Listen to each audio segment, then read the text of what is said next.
The Oklahoma City Thunder just came in clutch tonight, beating the Knicks 113 to 112, while also making some history in the progress with tonight's game. But before we get into all that, don't forget to hit the subscribe button so you can stay up to date with all your Oklahoma City Thunder news. Now let's get into it. The Thunder took on the Knicks tonight, and it wasn't a great game to start.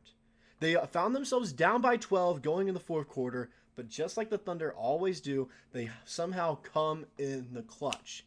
And you might be thinking, oh, SGA was back tonight. Surely it was Shai Gilgeous-Alexander coming in the clutch and hitting, some buckets to give this Thunder team a lead and everything, which it was SGA who gave the Thunder the win with his buzzer beater tonight, but he had an off night and someone had to step up. Lately, it's been Josh Giddey, who also had a great night, and we'll talk about him later. Chet Holmgren was playing well as well.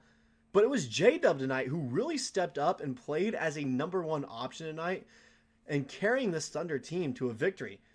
J-Dub tonight had 33 points and was 14 for 18 from the field, while also having 8 assists, a steal, and 2 blocks, and only having a single turnover in tonight's game. That is very impressive, and that is very efficient. He's holding on to the ball. He's not turning it over. He's shooting well and taking shots that he can have and that he knows he can make, while also playing well, just moving the ball around. Just offensively, it was a great night from him all around. He was getting the ball to open teammates and everything and wasn't afraid to take shots and knew he could make them. He also had an insane momentum changer in the first half with a posterizing dunk over 2 New York Knicks defenders.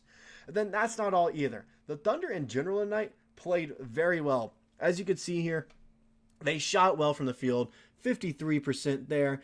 3-point, it could have been a little better. They shot better than the Knicks because they took less. They shot 38% from behind the arc. It was at the free throw line is where they really struggled and let the Knicks come back into this game. At the free throw line, they only shot 12 for 24, 50%, which is way below their usual average for games, while the Knicks shot 23 for 34 and 67% from the line. And so that's a clear discrepancy and everything. The Thunder weren't trying to get to the line as much as the Knicks were, and it really kept the New York Knicks in this game. Rebounding battle, the Knicks won, and we know this sometimes the Thunder aren't a great rebounding team.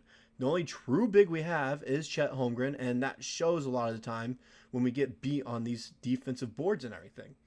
The assist numbers, we passed the ball very well tonight with 29 assists and defensively played well besides for this first half of play where Dort found himself in trouble with 4 fouls in the first half. This really limited his use in the second half as well, knowing that he couldn't play as physical as he usually does, and so he was laying off a little bit and everything, which created some open shots for the Knicks. Then also, where we really excelled tonight was the fast break points. 20 points off of fast breaks and everything, while the Knicks only had 10. Points in the paint, we tied with 44, and fouls, we clearly fouled more and everything, and you can also just see it from the free throw numbers as well. We only had a largest lead of 8, while the Knicks, their largest lead was 12 going into that fourth quarter, and we come back and win this game in an exciting fashion. And this really was a statement win that I felt like we needed as a team. When you think about it, we now have 8 games left, and it's a neck-and-neck race for the number 1 seed right now in the Western Conference. Even the second seed right now is neck-and-neck, as we're battling for this first and second seed with Denver and Minnesota. We're all right there with each other, as I'll go to the standings right now. We currently sit in first place, as Denver is half a game back, and then Minnesota is just a singular game back right now. So we're battling in everything right now with each other, and I think the Thunder can finish as the 1 seed. It will be tough considering what games we have ahead of us right now. We have to go to Philadelphia on Tuesday. Then we have Boston on Wednesday, who that could be a matchup of the finals that we see right here between Boston and Oklahoma City. And then also when we go home, we have the Mavericks as well, and we have the Bucks. 2 teams that we could possibly see in the finals, and then the other team that we can see in the first round of the playoffs potentially. And so it's definitely a tough few games that we have left and the rest of the season and everything. But if a team can finish out and have the number 1 seed going into the playoffs and everything and beat these tough teams because they want to play with a chip on their shoulder, I think it is the Thunder. I don't know if Minnesota will do that. Right now, they're just trying to, secure a playoff spot and everything, and they will with just one more win. And they're just trying to make it where they don't see us in the second round. And so they might stay back a little bit and try to finish with this 3 or 2 seed and let us have the 1 seed. So when they do see us, it's in the Western Conference Finals and not early on and get bounced early. Now, the second thing I want to talk about. Josh Giddey made some history tonight. And not only did he make history, the Thunder also made history. But Josh Giddey, once again, we've been talking about him quite a bit lately, and for good reasons. He's been playing out of this world. This is the best I've ever seen Josh Giddey play. He's been dropping 30 points left and right and everything. And then tonight, he had a great game against the New York Knicks. He had 16 points, 13 rebounds, and 12 assists. That's a triple-double for you guys out there. He went 7 for 11 from the field. Now, you look at this right here. He is the second Oklahoma City Thunder player to reach 10 career triple-doubles, right behind Russell Westbrook, who I think is the greatest Thunder ever play the game.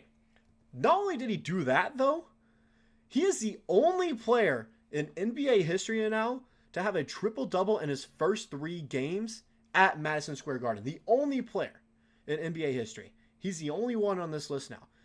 That is insane history for him. That is an insane milestone. He sits alone at the top of that list and everything now, and he's going to have sole possession of this list for years and years to come, I feel like. I don't know if anyone else would do that because triple-doubles are so rare to come by in the NBA. They don't happen often. They don't. We have Nikola Jokic, who's doing it quite a bit and everything. Russell Westbrook, who has a career high in triple-doubles. He's the triple-double king and everything. We know this. We saw it happen and everything. We saw it happen as Thunder fans. But Josh Giddey, he just does everything so well on the court, especially at this moment in the second half of the season, and we need him to keep doing it coming into playoffs. And then speaking of the Thunder history that we made tonight, the Thunder have officially clinched a playoff spot for the 2024 NBA playoffs. There are only a few teams that have done this now in the NBA. It's us, Denver, and Boston, I believe. I think we are the only 3 teams to clinch a playoff spot. Every other team is either in play-in contention or they just need a game or 2 more to finally secure that spot. So that's some history for us. It's also the 10th time we've reached the postseason since 2012, I believe. My number may be wrong. I saw a tweet about this and everything. I forgot to grab it. But we are making the playoffs at such a high rate and everything.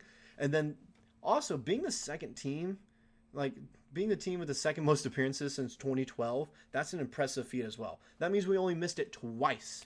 We've only missed the playoffs twice in the past 10 years. Or not 10 years, 12 years. Sorry, I'm not good with math. I'm not good with math. That's why I'm here talking about this and everything. That the Thunder are making history with their players and their play as well. Now, the final thing I want to get into here before we run out of time is it was an off night for SGA. Shai Gilgeous-Alexander is finally back from his little quad injury he was experiencing and everything, and you can tell it kind of affected him tonight because he didn't really play all that well. He only had 19 points tonight against the Knicks, and they weren't great shooting numbers either. He shot less than 50% from the field, sure. He had this late clutch game-winning shot in the final seconds of the game. That was great. I don't want anyone else getting the ball. However, I will say, even if he's having an off night, give it to SGA in the final minutes of the game, final seconds, and let him win the game for us because he's our number 1 option and he's our clutchest player on the team and everything. But it was an off night, which led to J-Dub stepping up and everything. Do I think this has a cause for concern? No, that's the biggest thing I know people are worried about. As a fan, I know you're worried about it because I was too, and I thought about it. Every player plays like this their first night coming back off injury. No one plays back to the pace that they were, especially after missing 2 games in a row against a playoff team. And this was a playoff environment that we experienced tonight. And so, yeah, SGA had an off night. I would not expect this against the Celtics on Wednesday. I would expect him to get close to dropping 30 points against the 76ers. I think he can. I think he can have a 35-point night against Philadelphia. However, don't get your hopes up too high for him to do what he's usually been doing. I think he can get 25, 26. But I expect when we play the Boston Celtics for us to finally see SGA playing like himself again and not having these kinds of nights, especially come playoff time with so little games left in the season. That's all we got today for Oklahoma City Thunder news. Don't forget to subscribe to Thunder Digest if you stayed along for this whole video, and we'll see you in tomorrow's video.